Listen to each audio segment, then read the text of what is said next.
হাতি কাদাই পড়েছে, হাতির ধর ধর ধর। ভুর মামা, আগেই করলাম যে এই গ্রামে বিয়ে করো না। এই কেরেন নাই সে তো। এই রাস্তাটা ঠিক না করতে পারলি আমার মেয়ের বিয়ে হচ্ছে না। তোর মেয়ের বিয়ে হচ্ছে না তা আমি কি কর? শালা ফকিন্নি, তুই আমার হুকুম বাদে আমার জমিতে তুই মাটি ফেলছিস কেন? কি ব্যাপার, থামলেন কেন? সামনে যাবেন না? গাড়ি নিয়ে যাওয়া যাবে না এই কাদার মধ্যে। যাবেন না মানে?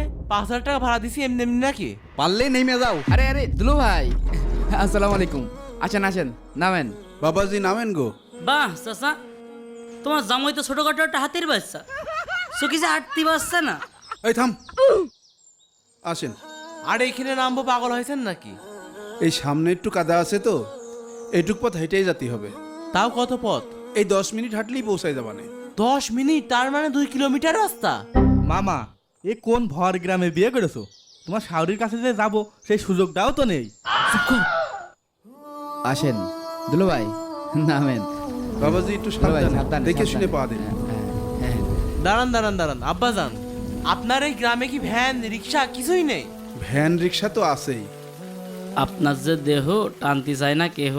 দেখেন, আপনি কিন্তু আমাকে রীতিমতো ইনসাল্ট করতেছেন। আমি কিন্তু আপনাদের গ্রামের জামাই।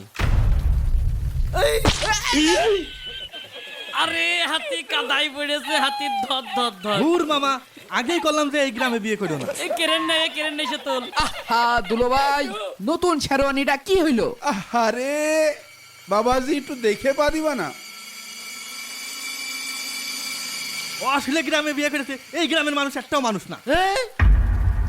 এই রাস্তাঘাটের কি অবস্থা? এই এলাকায় কেউ বিয়ে করে? আপনি 2 দিন সময় দিলাম, এই 2 দিনের মধ্যে যদি রাস্তা ঠিক করতে পারেন তাহলে বিয়ে করব, না হলে বিয়েই করব না।